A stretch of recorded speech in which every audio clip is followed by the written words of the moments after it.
예, 오늘 종료주일입니다.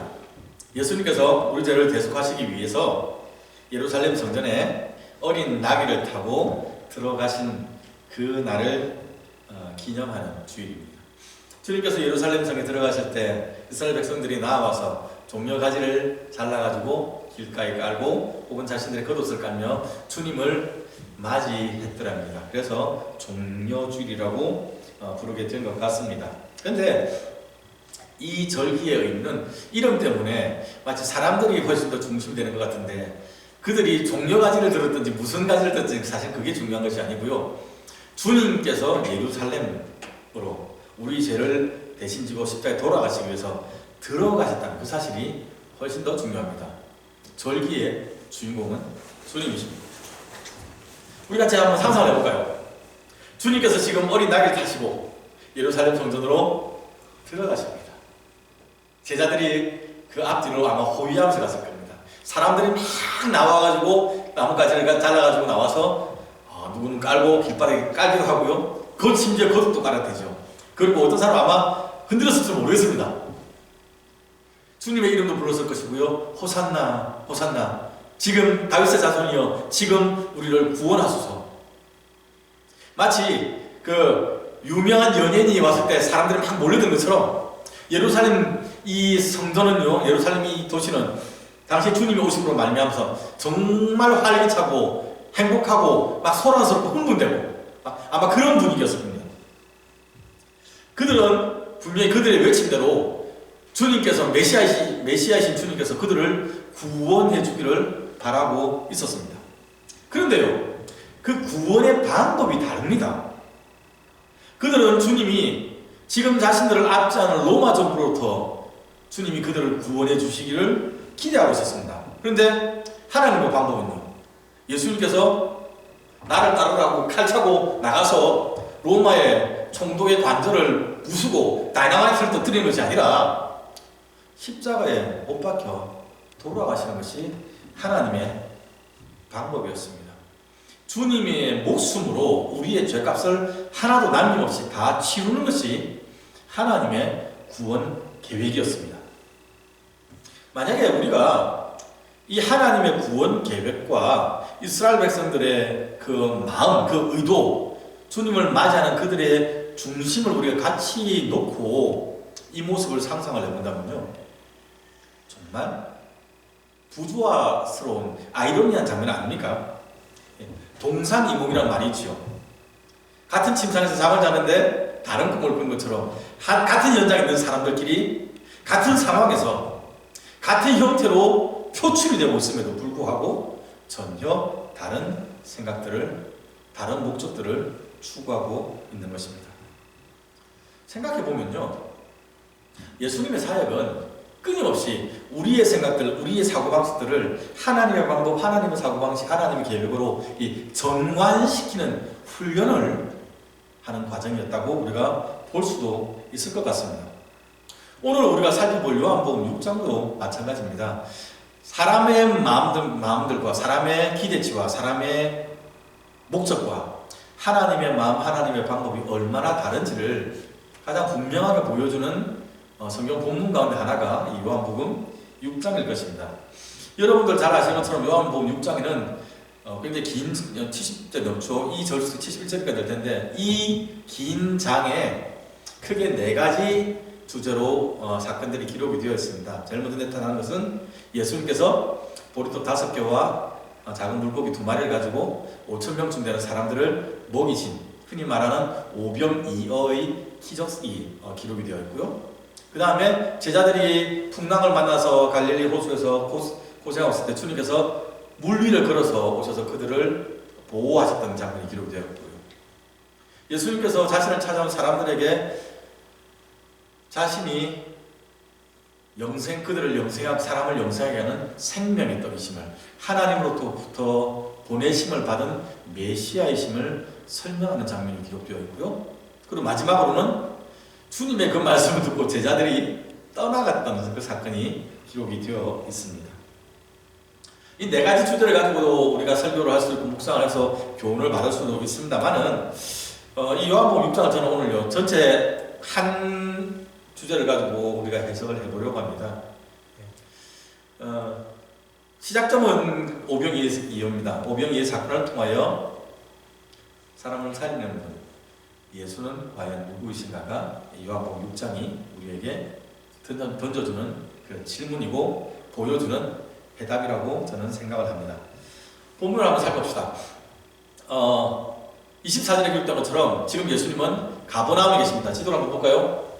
네, 여기 빨간색 원은 그려진 저쪽에 있습니다. 갈릴리 호수가 있죠. 갈릴리 호수에 여러분 보실 때는 좌측편에 이 가버나움이라는 도시가 있습니다. 전날 주님께서 오병이어의 기적을 행하시고 제자들을 바다 건너편으로 보내신 곳이 가버나움입니다. 그러니까 오병이어의 기적을 행하신 곳은 아마 이 갈릴리 호수의 오른쪽에 있는 도시가 될 겁니다. 지역이 어딘지 정확하게 잘 모르겠습니다. 베세다 들역이라고 하는데 어쨌든 그쪽에 있다가 이 갈릴리 호수 위쪽에 있는 부분을 제자들이 배를 타고 건너왔습니다. 사람들이 주님께서 행하신 그 이적을 체험하고 난 다음에 그리고 또 아마 그 소식을 들었을 겁니다. 그 놀라운 오병이어의 기적의 소식을 듣고 난 다음에 주님을 찾기 시작했습니다. 그래서 찾아 물어 가버나움까지 이 사람들이 오게 된 겁니다. 복음서를 보면 보통 우리 주님께서 어떤 마을에 들어가시면 사람들이 주님이 오신다는 소식을 듣고 주님 앞에 몰려들었습니다. 그렇죠? 그런데 지금 이 상황은 독특합니다. 주님께서 그들을 피해 다니신 중이고요. 사람들은 주님을 찾아서 심지어 걸어서 배 타고 다른 동네까지 나아온 그런 상태입니다. 25절에는 마침내 주님을 만난 그 사람들이 얼마나 반가웠던지 그들의 마음을 잘 표현하고 있습니다. 라피여, 언제 여기 오셨습니까? 라고 그들이 주님을 만나고 물었더랍니다. 상상되십니까? 그들의 뉘앙스가 여러분 목소리 아마 드러났을 겁니다. 우리가 문서로 보니까 잘 모르겠지만 주님, 언제 여기 오셨어요? 원망하는 것이라기보다는 저는 아마 그들이 주님을 만나갔을 때 반가움으로 그렇게 표현한 게 아닌가 생각을 합니다. 그런데 그들의 그런 열정적인 주님을 따름과 그런 반가워함에 대하여 주님은 상당히 냉담하게 반응을 하셨습니다.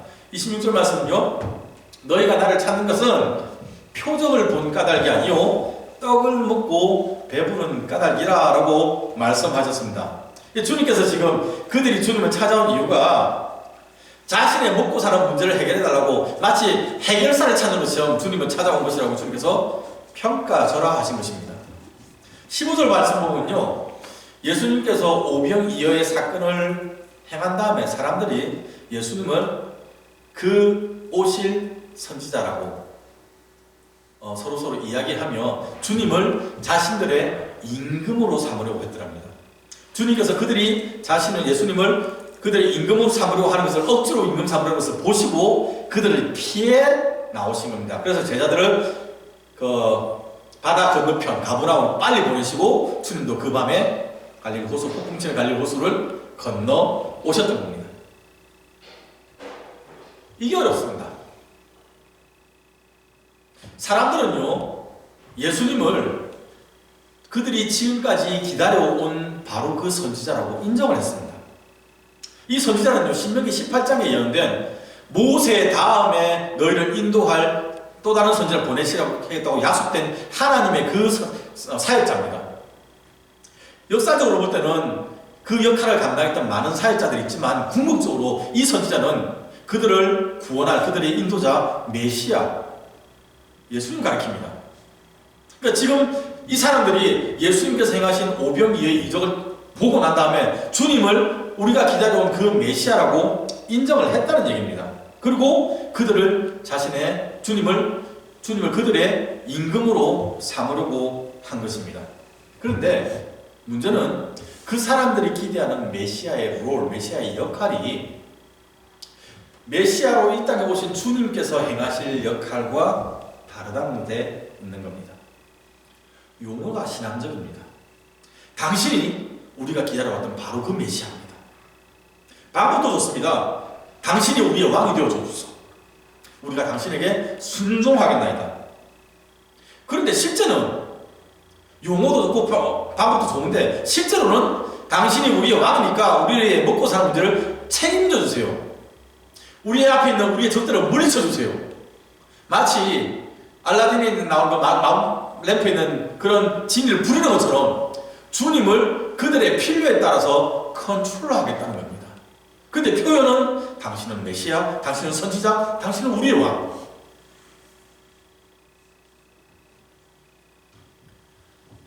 그들의 중심을 구별하기가 어려워지는 겁니다. 주님께서는 이러한 그들의 태도를 27절에서 썩을 양식을 위하여 일하는 삶이라고 평가하셨습니다. 그리고 영생하도록 하는 양식을 위해서 일하라고 주님께서 말씀하셨죠. 말씀드린 것처럼 요한복음 6장은 육신의 것에 몰두하는 사람들과 하나님의 뜻을 보여주시는 예수님의 그 상황이 얼마나 갭이 큰지를 가장 분명하게 보여주고 있습니다.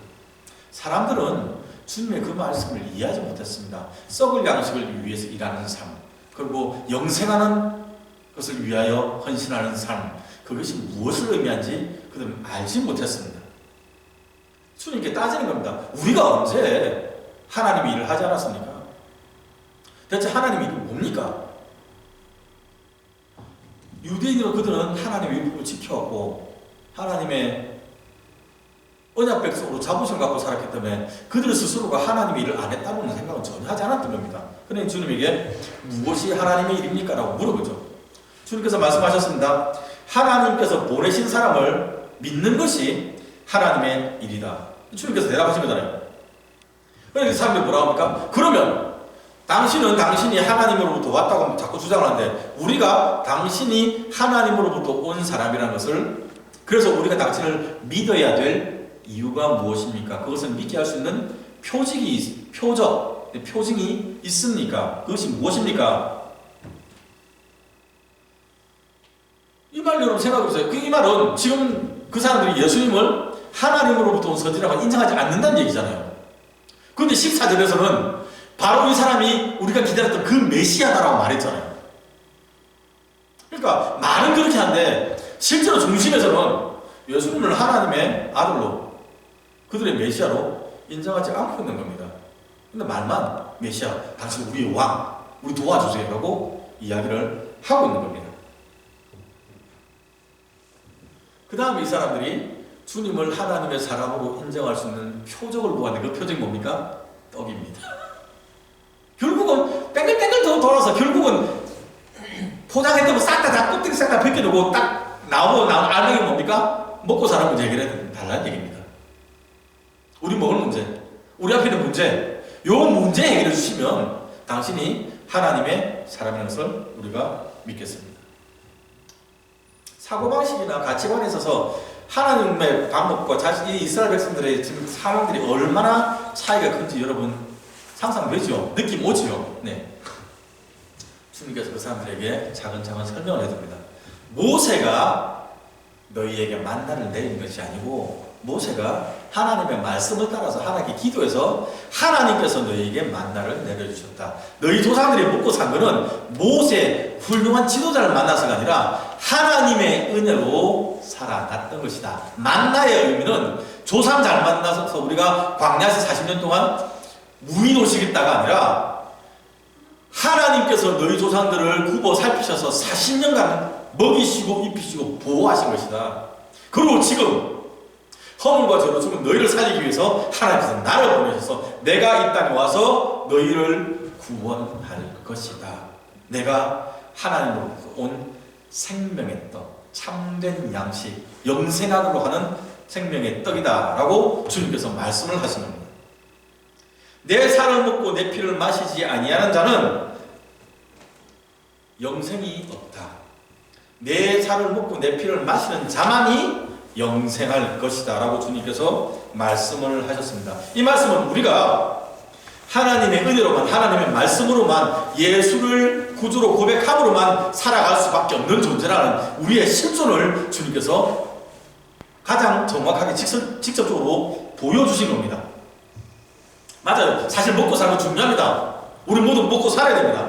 그런데 우리의 삶은 이 땅에서 잘 먹고 잘 사는 것으로 끝난 것이 아니라 이 땅 이후에 영원한 삶, 우리 영생을 준비하는 삶이라는 것을 주님께서 우리에게 말씀을 하는 겁니다.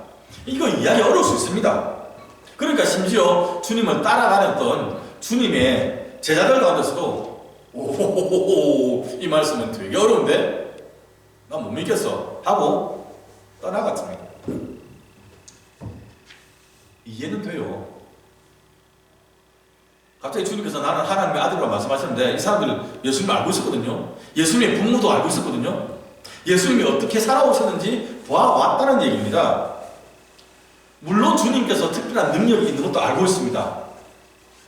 그런데 그렇다고 해서 그것이 주님께서 하나님께서 보내신 사람이라고 하기는 자신들이 경험해온, 자신들이 알고 있는 그들의 예수님의 부모, 예수님의 삶이 있거든요. 경험이 주님을 하나님의 구주로, 하나님의 아들로 영접하는데 걸림이 되고 있다는 얘기입니다. 주님을 하나님 아들 인정 못하죠. 주님의 살과 피를 먹어야 영생할 수 있다는 이 말은 더더욱이 갑자기 우리를 살인자로 만드는 것이 아닌가 싶은 마음도 들고 말도 안 되는 소리라고 생각을 하며 주님을 떠나갈 수밖에 없었던 겁니다. 우리가 드라마 같은 거 결말을 이미 알고 나서 드라마를 보면요, 영화나 드라마 같은 거 보면 그 중간중간에 나타나는 작가가 설치해 놓은 그런 복선이나 그런 암시되는 것들을 우리가 다 이해할 수 있습니다. 아, 요게 요래서 이런 의미가 있었구나 하고 우리가 깨달을 수 있습니다. 그런데 결과를 모른 채 우리가 드라마나 영화를 보게 되면요, 매 순간순간 짧은 프랙션처럼 조각조각 난 단편적인 그런 정보들이 툭툭툭 튀어나올 때 그거 캐치 못합니다. 이것을 다 총괄해서 관통해서 그 일관되게서 전체적으로 종합적으로 그것을 판단하고 이해하기란 굉장히 어렵습니다. 그죠?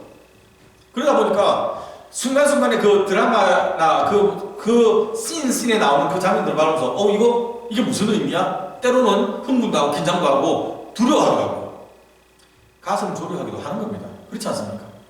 우리가 주님의 구속 대속의 은혜도 알고요, 부활도 알고 주님께서 하나님께서 보내신 우리의 구원자 메시아라는 것도 우리가 압니다. 그리고 우리가 주님을 구주로 고백하며 따라갑니다.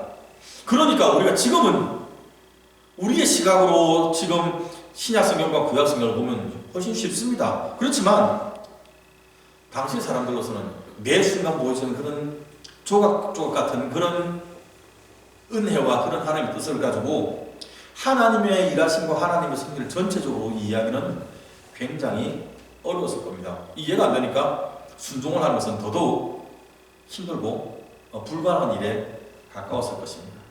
주님께서 마태복음 11장 6절에서 누구든지 나를 인하여 실족하지 아니한 자가 복이 있다는 말씀하신 게 조금은 이해가 되기도 합니다.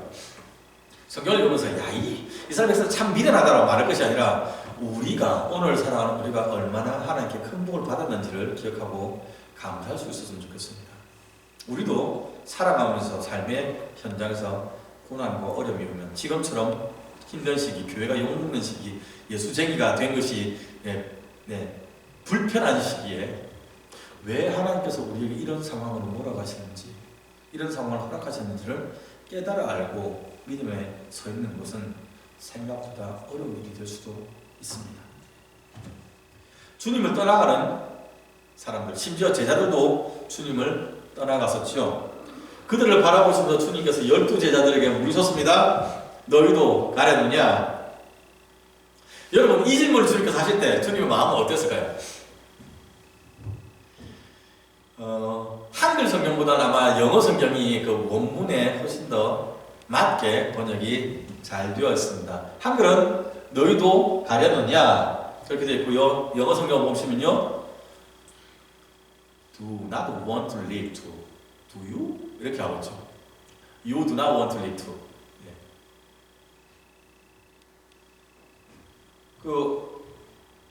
너희 떠날 거 아니지? 떠날 거야? 근데 그런 의미입니다. 뉘앙스가. 원문에도 보면 매라고 해서 부정사가 먼저 쓰여서 안 갈 거지? 하고 주님께서 묻는 것입니다. 주님께서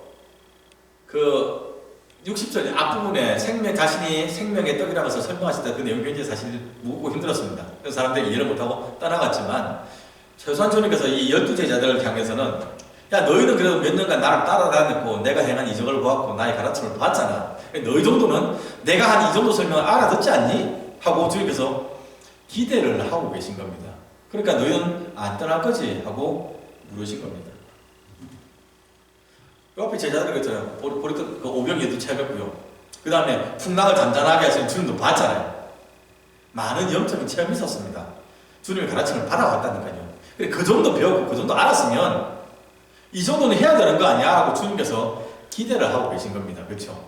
물론 주님께서 야 니네 떠나가면 안 되라고 여기 있어라고 강요하지 않으십니다. 우리 신앙을 할 때 주님께서 때로는 그렇게 요구하죠. 전반적으로 주님께서 우리가 자발적으로 순종하며 나오기를 원하고 계십니다만은 중요한 포인트는요, 주님의 기대치가 있다는 겁니다.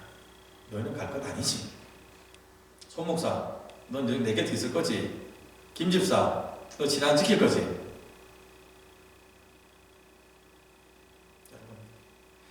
여러분 한 사람 한 사람 주님께서 기대하고 계신 겁니다. 베드로가 대답을 합니다. 아마 대표로 대답을 했던 것 같아요. 우리 같이 한번 읽어볼까요? 그 앞에 절, 68절부터 봅시다. 그 앞에 절. 그러면 그 다음 장 볼까요? 슬라이드 다음 장. 뒤에 없나요? 있죠. 네. 같이 한번 읽어봅시다. 68절, 69절입니다. 주여, 영생의 말씀이 주께 있사오니 우리가 누구에게로 가오리까? 우리가 주는 하나님의 거룩하신 자이신 줄 믿고 알았사옵나이다. 아멘. 아멘. 이 정말 엄청난 고백입니다. 아마 대표로 말을 했을 겁니다. 그죠? 네.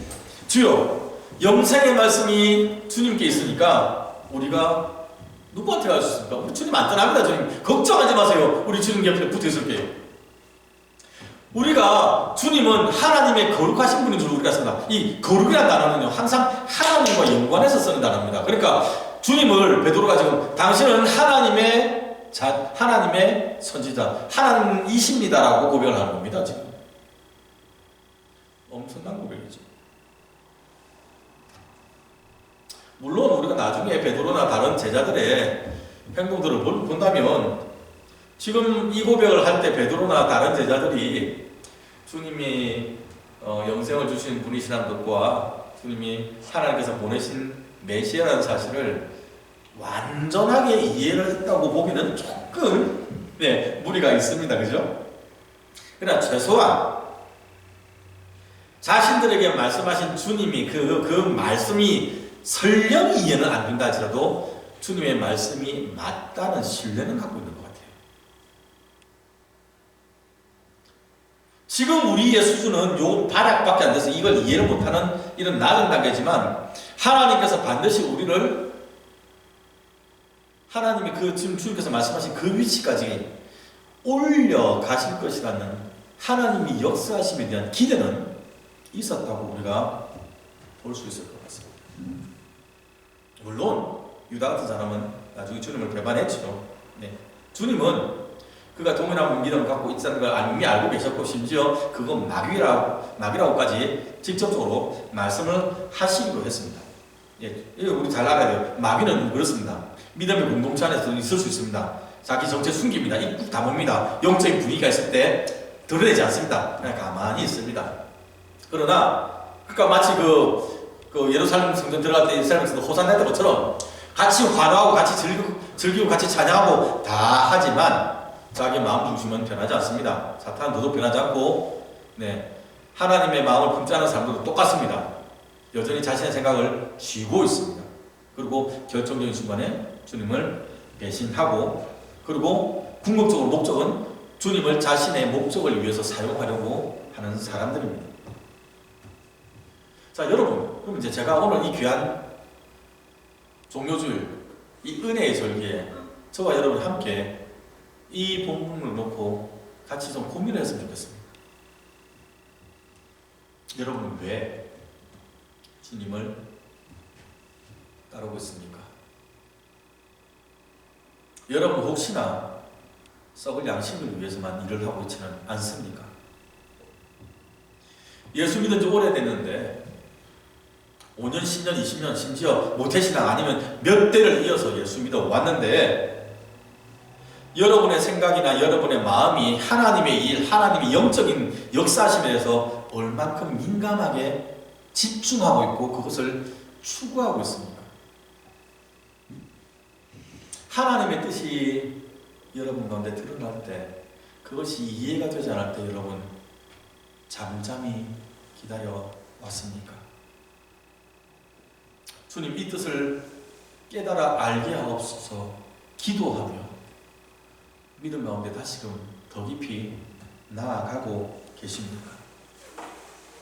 여러분 머리로 여러분의 영적인 체험으로 용납하지 못할 하나님의 큰 일에 대해서 주님 그렇습니다라고 순종하며 나갈 준비가 되어 있습니까? 여러분은 여러분을 향한 주님의 기대를 알고 계십니까? 남들은 다 떠나도 너는 신앙 지킬 거지.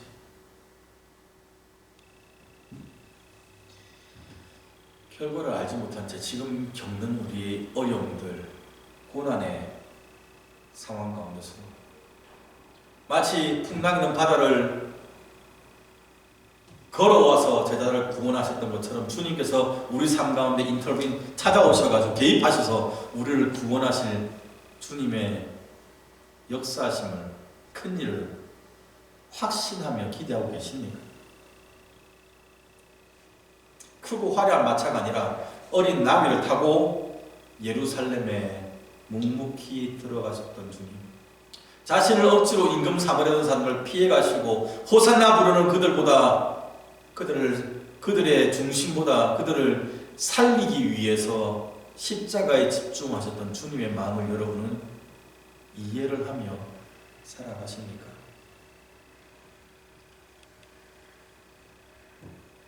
교회가 소란스럽게 화려하게